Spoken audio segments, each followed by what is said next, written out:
కేటీఆర్ గారు ఈరోజు ఖచ్చితంగా అరెస్ట్ అవుతారంటూ పెద్ద ఎత్తున జరుగుతున్న ప్రచారం. ఈడీ ముందుకు ఆయన హాజరు కాకపోతున్నారు. మరొక వైపు సుప్రీంకోర్టులో కేటీఆర్కు షాక్ జరిగింది ఫార్ములా కేసుకి సంబంధించి. అంటే షాక్ అంటేనే నేరస్తులని సుప్రీంకోర్టు చెప్పలే, హైకోర్టు చెప్పలేదు. మనకు అర్థం కావాల్సింది ఏంటంటే ఇది క్రిమినల్ జస్టిస్ సిస్టంలో వివిధ స్టేజెస్ ఉంటాయి. ఇప్పుడు ఆయన పైన యాజ్ ఆఫ్ నౌ ఆరోపణే, అవును, అక్యూజ్డే. ఎప్పుడైనా ఒక కేసు నీ మీద పెట్టబోతుంటే చట్టం కొన్ని ప్రొటెక్షన్లు ఇస్తుంది. ఉదాహరణకు యాంటిసిపేటరీ బెయిల్కి వెళ్ళచ్చు. నీ పైన కేసు పెడితే ఆ కేసు పొలిటికల్లీ మోటివేటెడ్, దానికి ఎలాంటి ఆధారాలు లేవు, కావాలని పెడుతున్నారంటూ ఆ కేసు కొట్టివేయండి అంటూ క్వాష్ పిటిషన్లు వేయచ్చు. సో ఈ క్వాష్ పిటిషన్ కోర్టు ఎంటర్టైన్ చేయొచ్చు, ఎంటర్టైన్ చేయకపోవచ్చు.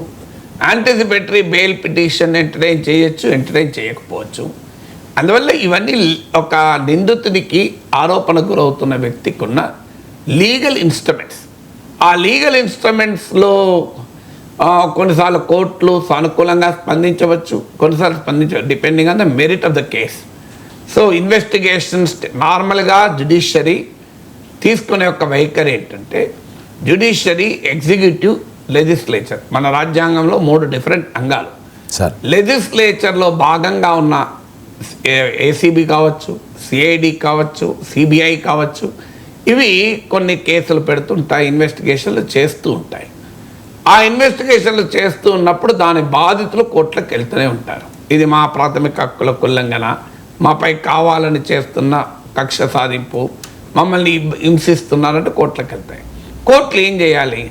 ఒకవైపు ఏమో ఒక పౌరుని fundamental right to liberty, right to fair investigation, మరోవైపు ఏమో ఇన్వెస్టిగేషన్ ఏజెన్సీలకున్న అధికారం. ఇన్వెస్టిగేషన్ ఏజెన్సీలు క్రైమ్ని ఇన్వెస్టిగేట్ చేయాలి, క్రైమ్ నివారించాలి. ఈ రెండింటి మధ్య కోర్టులో బ్యాలెన్స్ చేయాల్సి ఉంటుంది. ఈ బ్యాలెన్స్ చేసే క్రమంలో ప్రతి చిన్నదానికి, చీటికి మాటకి ఇన్వెస్టిగేటింగ్ ఏజెన్సీస్ పనికి న్యాయ వ్యవస్థ అడ్డుగా తగలదు. సో ప్రతిదానికి మీకు వాళ్ళని పోలీసులు పనిచేయకుండా, ఏసీబీని పనిచేయకుండా, సిబిఐని పనిచేయకుండా, ఈడీని పనిచేయకుండా కోర్టులు అడ్డుపడవు. జ్యుడిషియరీ జురిస్ప్రుడెన్స్ మీరు పరిశీలిస్తే judiciary always respects the right of the investigating agencies to investigate. అది ఈడీ, సిబిఐ, ఏసీబీ, సిఐడి ఇలాంటి ప్రభుత్వ విచారణా సంస్థల ప్రభుత్వ ప్రత్యక్ష పరోక్ష ప్రభావంలో ఉండే విచారణా సంస్థల విచారించేటువంటి రాజ్యాంగపరమైన వారి హక్కు కావచ్చు, బాధ్యత కావచ్చు, దాన్ని న్యాయ వ్యవస్థ గౌరవిస్తూ ఉంటుంది. ఆ గౌరవించే క్రమంలో చాలా సందర్భాల్లో క్వాష్ పిటిషన్ కొట్టేస్తుంది.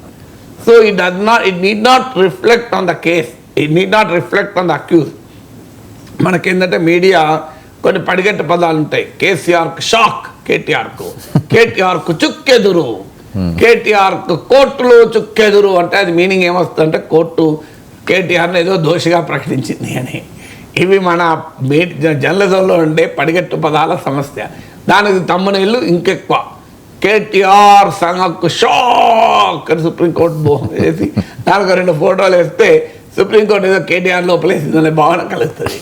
బట్ క్రిమినల్ జస్టిస్ సిస్టమ్ అర్థమైతే నార్మల్గా కోర్టులు ఒక క్రైమ్ ఇన్వెస్టిగేషన్లో చీటికి మాటికి ఇన్వాల్వ్ అయ్యి ఇన్వెస్టిగేటింగ్ ఏజెన్సీస్ పనిని అడ్డుకో. ఎప్పుడో ఒకసారి చాలా రేర్గా, అంటే ఏ రకమైన విచారణకు అవకాశము లేని కేసుగా ఉందనుకోండి, అప్పుడు పర్సనల్ లిబర్టీ కూడా ముఖ్యం కనుక, ఫండమెంటల్ రైట్స్ కూడా ముఖ్యం కనుక కోర్టు వచ్చి క్వాష్ చేస్తుంది. అసలు ఈ కేసులోనే ఏం పసలేదు, మీరు అనవసరంగా కేసు పెట్టారని. అందువల్ల మీకు ఇప్పుడు బెయిల్ ఇచ్చేటప్పుడు కోర్టులు ఏం చేస్తాయి? ప్రాథమికంగా సాక్ష్యాధారాలు ఉన్నాయా లేవా, ప్రైమా ఫేసి అని అంటారు.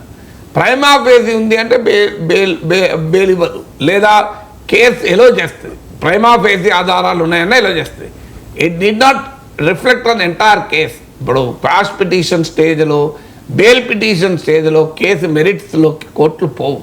దాన్ని ప్రాథమికంగా చూస్తాయి. ఇందులో విచారణకు స్కోప్ అవసరమా లేదా, విచారణకు స్కోప్ ఉంది అంటే క్వాష్ పిటిషన్ కొట్టేస్తాయి. దాన్ని మనం చుక్కెదురు, షాక్ అని మనం రాసుకుంటున్నాం. సో అందువల్ల ఈ కేసులో ఇప్పటికీ తేలింది ఏమీ లేదు. As of now it is ఆరోపణ. సో కేటీఆర్ ఆరోపణ, కేటీఆర్ ఏమనేది నేను ఒక ప్రభుత్వ విధానపరమైన నిర్ణయం ఇది, అందువల్ల దీంట్లో నేను ఎక్కడ అవినీతి పాల్పడ్డాను ఆయన అంటాడు. లేదు ఆర్బీఐ నిబంధనలకు వ్యతిరేకంగా ఒక ఫారిన్ కంపెనీకి మనీ ట్రాన్స్ఫర్ అయింది, హెచ్ఎండిఏకి సంబంధం లేకుండా హెచ్ఎండిఏ నుంచి వచ్చింది, క్యాబినెట్ ఆమోదం లేకుండా జరిగింది అని ప్రాసిక్యూషన్ వారి ఆరోపణ. So it takes lot of time. ఈ లోపల అరెస్ట్ కావచ్చా, అరెస్టులు చేయొచ్చు, అరెస్టులు ఏముంది, అరెస్టులు చేయడానికి మన క్రిమినల్ జస్టిస్ సిస్టమ్ చాలా అవకాశాలు ఇస్తుంది. సో అరెస్ట్ చేస్తే ఏముంటుంది, మళ్ళీ బెయిల్ వస్తుంది. అది వెంటనే బెయిల్ రాకపోతే 10 రోజులు 15 రోజులు జ్యుడిషియల్ రిమాండ్, 6 నెలలు 3 నెలలు, దట్స్ ఓన్లీ ద టైం తప్ప అరెస్ట్ చేయడము అసాధ్యం కాదు. అరెస్ట్ చేసినప్పుడు ఎన్నడో ఒక రోజు బెయిల్ రావడం అసాధ్యం కాదు. ఈలోగా పొలిటికల్గా చర్చ అయితే నడుస్తూ ఉంటుంది. సరే.